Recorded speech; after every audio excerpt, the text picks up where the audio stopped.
Hey guys, this is the sequel to Cixin Liu's three-body problem, The Dark Forest. This is for all those who have finished that first one and are looking to read the second one, or if you've already read this one and want to hear my opinion on it. What I say will be spoiler-free for the second one, but not so for the first.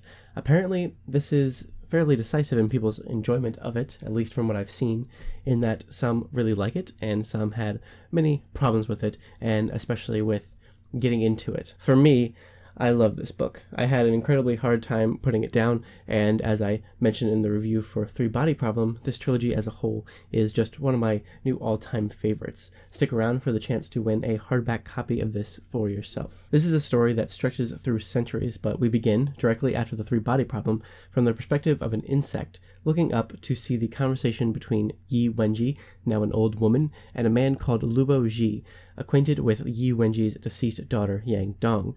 Luo Ji is an astronomer turned college sociology professor, an odd jump in discipline, but seemingly fit for the conversation Yi Wenji wishes to have with him. She speaks with him on cosmic sociology, a theoretical construct not yet explored at the time of their speaking, involving the absolute necessity and drive for survival and expansion for all hypothetical civilizations and what that implies. This is a scene that sets the tone for the rest of the book, which is a seemingly futile show of desperate survival put on by specks, by mere ants, barely registerable as such amongst the stars of a galaxy. Us, all of what we are, put into this last-ditch attempt to save ourselves from the Trisolarans, our next-door neighbors.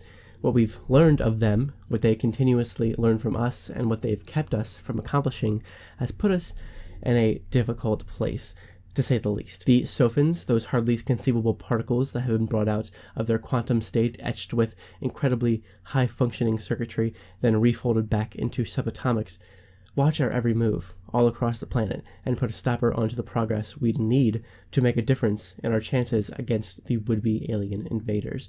The Trisolarans are actually used to having this kind of information constantly broadcasted and perceived amongst their own civilization, though. They have this certain inability to keep things from one another, to lie, to deceive, to speak untruths, and to strategize in secrecy. This is an inherently easy thing for humans to do, but there's no way to do this amongst any group of people, any government, or a combination of government, now that the sophons see everything. So the UN initiates something called the wallfacer project, basically the idea that individuals, singular people with their own thoughts and opinions and interests and agendas, can do what they please in their own heads, in their own way, without giving away what they're thinking and what they're up to. The UN gives 4 individuals wallfacer status, meaning they can do whatever they want, act as they please, use the world's resources within some reason, any way they see fit. They are given unprecedented power and control, and the go-ahead to tell no one what they're planning. In fact, they're encouraged to deceive the whole human race and the Trisolarans simultaneously. These 4 are taken from all over the world, and one of them is the previously mentioned Luo Ji. He's targeted systematically, not only by the Trisolarans, but he and the wallfacers have a human adversary, an anti-wallfacer, a wall breaker, assigned to each by a bastardized variant on the group Yi Wenji had led, the ETO, the Earth Trisolaran organization, whose goal it is to let the Trisolarans come and do away with our civilization. The wallfacers are tasked with deceiving us and our enemies so well that no one knows what they're actually doing, what their actual end goal is, despite whatever public front they put up. And the wall breakers aim to reveal to the world and to their Trisolaran lords what that wallfacer has planned, thus ruining their chances of success and opening the enemy up for evasive measures. This novel, for most of it, is the dance between wallfacer and wallbreaker, and therefore Earth and Trisolaris. We are given bits of insight into all of the wallfacer's doings, their plans, though we are not privy to the purpose of those plans, but we mainly follow Luo Ji, whose eccentricities at first seem perfectly suited to the wallfacer project. He's an enigma, quite honestly, and whether or not he's just fooling everyone or really is totally apathetic to the project and therefore the world's fate as a whole is left to be seen. He kind of just wants to do his own thing in the middle of nowhere, in a place that even he doesn't know the name of, where he can live an imagined life a perfect life in a perfect place where you can just kind of forget everything and live in peace. This juxtaposed with both the 400-year time limit we've got before the Trisolarans come and the urgency surrounding that for the rest of the world is interesting and creates a sort of tension that stems from the whole world waiting on bated breath for the wallfacers and Luo specifically to make something happen. It's thrilling seeing what they're up to and trying to figure out why. At times all seems hopeless, and at times that seems to be the book's theme, the hopelessness of our situation. But there's these little glimmering moments of glorious possibility, and we see that manifest over many ups and downs over many years and centuries as the story progresses. Whereas the first book focuses on the setup of how we came to be in this position, the revelation of an alien civilization too close for comfort, and the subsequent consequences of making ourselves known to them.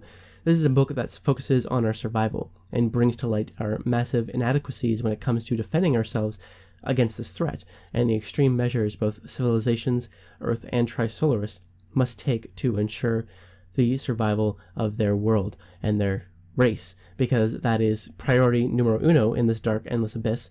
All we can do is our best at it, and at the end of the day, it'll either be enough or it won't, because who knows what capabilities our enemies, our neighbors, truly have. They must fight for their survival too, because who knows what else is out there. Like I said, this, for me, was very hard to put down. All I wanted to do while reading this trilogy was to keep reading it and reading it to find out what happens.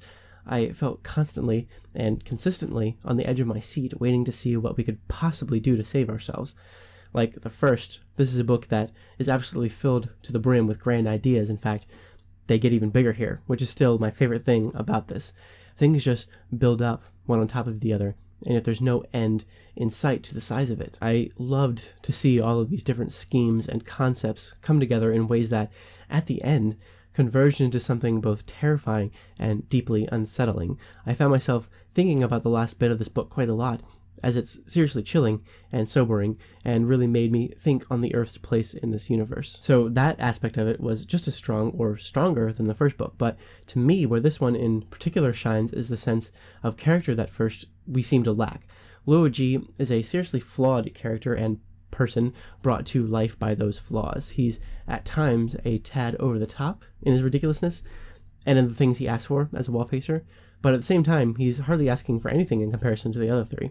He wants what he wants, and his personality defects are things he can ignore, which in turn makes them so blatantly obvious to us as readers to the point where it's fascinating to watch him, to see what he does. Because just like the world in this book, we truly never seem to know what exactly he's up to. There's a certain believable distance there that can kind of puts him under the microscope and allows us to get into the depth of him. And then there's the other wallfacers who we also get to see quite a bit of, though not as much. There are nuances to their characterizations that really make them who they are and make them unpredictable at times and give them life outside of what we see. I was impressed with the growth in that aspect from the first book to this one. Some of them are indeed still just flat function-fitting necessities, but they're less filled, needed roles and more actual characters. And this is just such a compelling read, one that's so full to bursting that it can be a bit overwhelming at times, but I personally kind of like that about it. It made me think and it made me feel, and it always had me guessing in a perpetual state of shock. Even if you don't end up liking the characters, and I can see why you wouldn't, like Luo the way that I did, I think this book, pretty much entirely about concepts, is held up well by those concepts and is enjoyable nonetheless. It does make this dense, however, and may make it difficult to get into at times. This book is about the ups and downs, the triumphs and failures of individual people and of the entire human race. Cixin Liu did a fantastic job putting together all the little aspects and details of this Earth within the scenario he's created and setting it on a centuries-long course towards a truly visionary version of this world and its future. He psychoanalyzes the whole human race throughout this and the next book and comes to conclusions that feel mostly truthful and come across as both optimistic and pessimistic, sometimes simultaneously, so that you're never sure what exactly we've gotten ourselves into and how we're going to get out of it. Joel Martinson, who was the translator for this one, in my opinion, did a passable job of translating this from the original Chinese. I read all 3 of these books back to back and noticed no huge discrepancies from book to book in either translator's work. I thought it all blended together nicely, and any imperfections in dialogue, description, or what have you were understandable due to the nature of the difference in cultures. I really enjoy science fiction that brings me both hope and astonishment. I like to feel a certain awe towards humanity in its entirety, towards science and individual people, and the universe as a whole. And this is a roller coaster ride within a certain wide spectrum of hope versus hopelessness that took me to a whole other level within that. It's beautiful, it's breathtaking, it's devastating, it's unimaginable, and it's unique. I couldn't help but love it and feel moved in many different directions by it. It's the perfect follow-up to the 3-body problem, and I very highly recommend continuing on with this trilogy. If you would like to win one of these hardbacks, I just have the one right here with me. There's another one in the other room that I just don't feel like going to get right now.